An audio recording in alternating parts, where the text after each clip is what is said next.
Hello.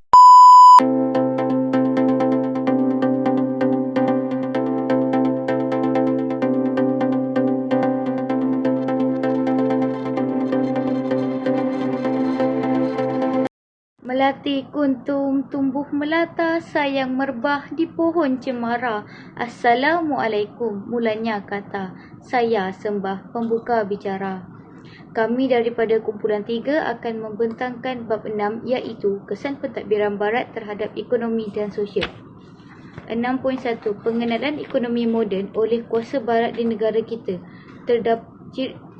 Ciri-ciri ekonomi moden terbahagi kepada 5 iaitu modal yang besar, penggunaan teknologi moden, tanah, penggunaan tenaga buruh yang ramai dan pengeluaran dalam skala yang besar.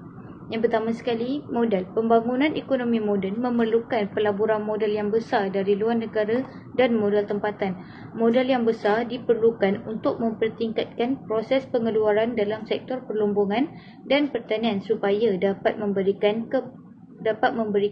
pulangan keuntungan yang lumayan kepada pelabur-pelabur Eropah. Contohnya, lumbung emas di Raub Pahang pada tahun 1890-an, lumbung petroleum yang pertama di Miri Sarawak dan menara lumbung arang batu di Tanjung Kubung Labuan Sabah. Perlombongan di negeri-negeri Melayu. Emas dilombong secara komersial di Raub Pahang, arang batu dilombong di Batu Arang Selangor, biji timah dilombong di daerah Lukut, Sungai Ujong, Larut dan Kelang. Pada tahun 1888, di Sungai Lembing Pahang, British telah membuka lumbung biji timah bawah tanah yang terpanjang dan terdalam di dunia. Kawasan lumbung biji timah baharu seterusnya dibuka di Ampang, Kuala Lumpur dan Lembah Kinta, Perak. British menggubal enakmen dan undang-undang bagi menguasai industri biji timah kerana permintaan biji timah yang tinggi di pasaran dunia pada ketika itu. Syarikat perlombongan termasuklah syarikat Malayan Tin Dredging dan Gopeng Consolidated. Perlombongan di Sarawak. Kegiatan melumbung emas dijalankan oleh orang Cina di bawah pada tahun 1820-an. Perlombongan emas kemudiannya diusahakan oleh syarikat Borneo Berhad. Charles Brooke memberikan hak monopoli melumbung antimoni kepada syarikat Borneo Berhad. Syarikat Borneo Berhad menjalankan kegiatan perlombongan antimoni di Bau dan Kuching. Arang batu dilombong di Sadong dan diusahakan oleh syarikat Borneo Berhad. The Anglo-Saxon Petroleum Company melabur dalam perlombongan petroleum di Sarawak pada tahun 1882. Petroleum dijumpai di Miri pada tahun 1910. Kilang menapis minyak didirikan di Lutong Miri. Perlombongan di Sabah. Kegiatan melumbung emas dijalankan di Sungai Segama oleh orang Cina. Syarikat Borneo Utara British membawa masuk pemodal Eropah yang memperkenalkan teknologi baharu dalam melumbung emas. Arang batu kemudiannya dilombong di Selimpopon, Sandakan dan Labuan. Perlombongan ini diusahakan oleh syarikat Kowi Harbour Coal. Pertanian komersial di negeri-negeri Melayu.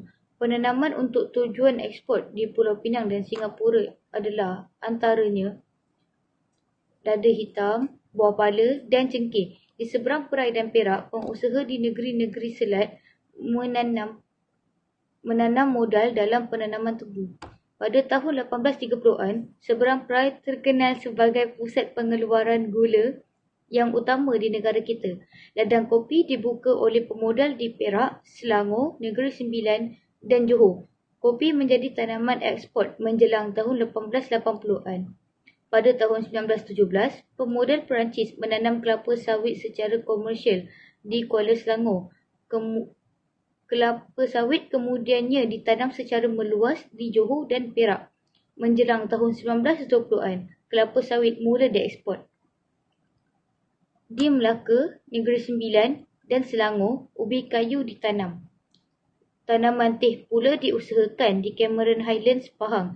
Teh Ceylon yang bermutu tinggi diusahakan. Antara syarikat yang terlibat termasuklah Sam Darby dan Gazrin. Pertanian komersial di Sarawak. Kawasan penanaman lada hitam di Sarawak terdapat di sekitar Kuching Serian dan Sarike Maredong. Sagu diperoleh daripada pokok rumbia yang ditanam di sepanjang Sungai Igan, Oya, Mukah dan Bintulu.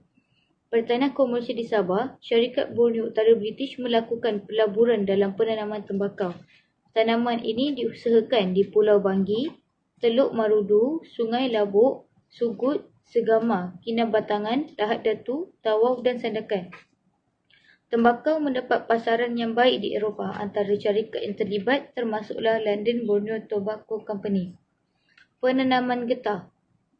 Perusahaan getah.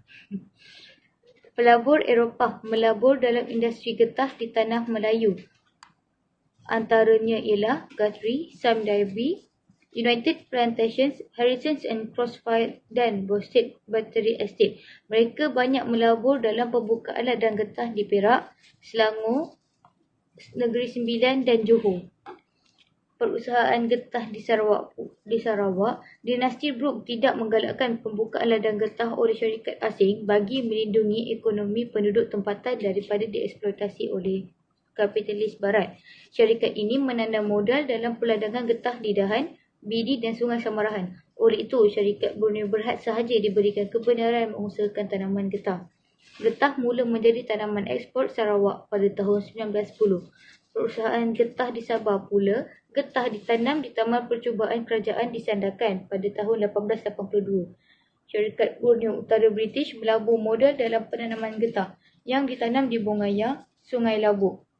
Jesselton menjadi pusat perdagangan getah. Antara syarikat getah di Sabah termasuklah British North Borneo Pararapa, British North Borneo Company dan Langkun Borneo Rubber Company Limited. Antara ciri-ciri ekonomi moden adalah penggunaan teknologi moden seperti kegiatan perlombongan dan penanaman suri ladang. Kegiatan perlombongan di negeri Melayu adalah syarikat Report telah memperkenalkan kaedah melombong biji timah dengan menggunakan kapal korek. Pada tahun 1929, terdapat 107 buah kapal korek di negeri-negeri Melayu.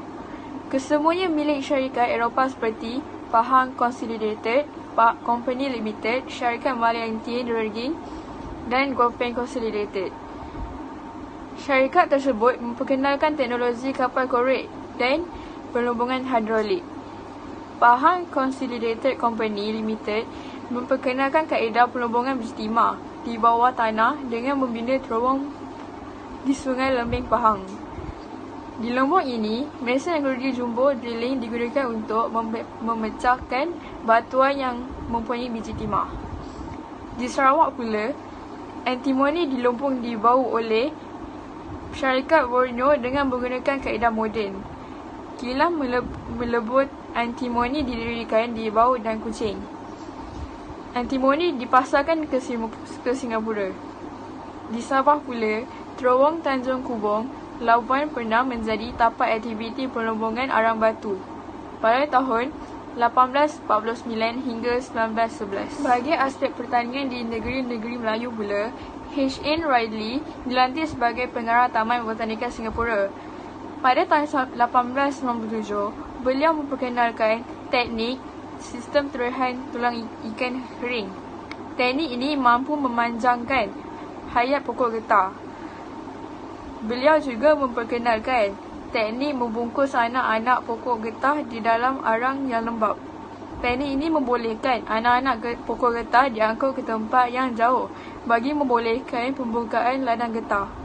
Di Sarawak pula, Sarawak masih mengekalkan pertanian tradisional. Mereka memproses ladi hitam di Betong Sarawak dan juga memproses sagu didirikan di Mukah. Di Sabah pula, SBUB memperkenalkan tanaman baru iaitu getah dan tembakau. Getah ditaman di Jesselton dan Tenom. Pada tahun 1918, terdapat kilang memproses getah di Sabah. Tembakau ditanam di Lahad Datu, Tawau dan Sandakan. Pada awal abad ke-20, terdapat kilang yang memproses tembakau. Pekerja mengasingkan daun tembakau mengikut mutunya. Okey, untuk buruh pula, British dibawa masuk buruh dari luar untuk menampung kepesatan kegiatan ekonomi dekat dalam negara dan pertanian dekat dalam negara kita. Negeri-negeri Melayu sebabkan kegiatan ekonomi kita yang berkembang pesat menyebabkan British dia menggalakkan buruh dari luar, iaitu buruh asing lah, untuk datang dekat Malaysia ni untuk kerja dekat perlombongan biji timah. Sebab dia nak isi kekosongan yang ada. Sebab kita kan dah berkembang pesat, jadi dia nak isilah kekosongan untuk lagi kedepankan benda tu. Lepas tu dekat Sarawak, orang Cina dibawa masuk ke Sarawak untuk mengusahakan lombong emas dan antimoni di Bau. Lepas tu untuk Sabah, SPUB menggalakkan kemasukan orang Cina untuk bekerja di sektor pelombongan. Mereka melombong emas dekat Sungai Segama. Okey. Untuk pertanian pula, negeri-negeri Melayu, British dia turut membawa masuk orang India untuk mengatasi masalah kekosongan lah. Tadi kan dia bawa masuk orang Cina, orang luar asing untuk isi kekosongan yang kerja dekat lombong lombong biji timah. Lepas tu untuk pertanian pula, British dia bawa masuk orang India untuk isi kekosongan yang untuk kerja dekat ladang getah. Maksudnya pelombongan bawa masuk pekerja asing kerja dekat biji timah. Kalau pertanian bawa masuk pekerja India kerja dekat ladang getah. Okey. Untuk Sarawak, kemasukan orang Cina didorong oleh dan dapat pelbagai galakan daripada Charles Brooke. Sebab Charles Brooke dia support orang Cina untuk kerja dekat Malaysia. Lepas tu pada tahun 1901, orang Cina Fuchao dibawa masuk ke Sarawak untuk kerja dekat buruh ladang. Atau dia jadi buruh ladang lah. Lepas tu orang Jawa dibawa masuk ke Sarawak untuk bekerja di ladang getah. Maksudnya tahun 1901 tu, orang Cina Fuchao masuk dekat Sarawak untuk kerja sebagai buruh ladang. Lepas tu orang Jawa masuk dekat Sarawak untuk kerja dekat ladang getah. Sarawak bawa masuk. Lepas tu dekat Sabah, untuk pertanian, dekat Sabah, orang Cina dibawa masuk ke Sabah untuk bekerja dekat ladang tembakau. Lepas tu, SBUB dia membentuk lembaga penasihat orang Cina dekat Sandakan pada tahun 1890 untuk menjaga kebajikan orang Cina. So ingat, Sabah, orang Cina dibawa masuk ke Sabah untuk kerja dekat ladang tembakau. Lepas tu, SBUB dia membentuk lembaga penasihat orang Cina di Sandakan pada tahun 1890 untuk menjaga kebajikan orang Cina. Ialah skala besar dan mencirikan ekspor. Kegiatan pelombongan dan pertanian di negara kita dijalankan secara besar-besaran bagi memenuhi keperluan pasaran di barat. Dari segi pelombongan, seperti mana kita tahu, negeri-negeri Melayu terkenal dengan pengeluaran biji timah. Pada tahun 1910, pelombong Cina berjaya mengeluarkan sebanyak 78% biji timah berbanding dengan pelombong Eropah yang mengeluarkan sebanyak 22% biji timah. Namun, pada tahun 1937, pelombong Eropah berjaya mengeluarkan 68% biji timah berbanding dengan pelombong Cina yang mengeluarkan sebanyak 32% biji timah. Pada akhir abad ke-19, negara kita merupakan penyumbang utama pengeluaran biji timah dunia, iaitu 55% daripada jumlah keluaran dunia. Pengeluaran arang batu di Sarawak meningkat daripada 500 tan pada tahun 1874 kepada 31,390 tan pada tahun 1898. Pengeluaran petroleum di Miri Sarawak juga meningkat daripada 5,534 tan pada tahun 1912 kepada 146,729 tan pada tahun 1920. Segi pertanian pula, keluasan ladang getah di negeri-negeri Melayu bertambah dari tahun 1901 hingga tahun 1912, iaitu daripada 5,965 ekar kepada 642,000 ekar. Di Sarawak pula, tanaman tradisional seperti kelapa, lada hitam dan tembakau ditanam secara meluas untuk dieksport. Pada abad ke-20, getah merupakan eksport kedua Sarawak selepas petroleum. 5. Tanah merupakan aset yang amat berharga serta perlu dimiliki oleh pemodal dan pelabur dari Eropah. Tanah bagi kawasan pelombongan dan perdagangan adalah kawasan hutan yang belum ditempati serta daripada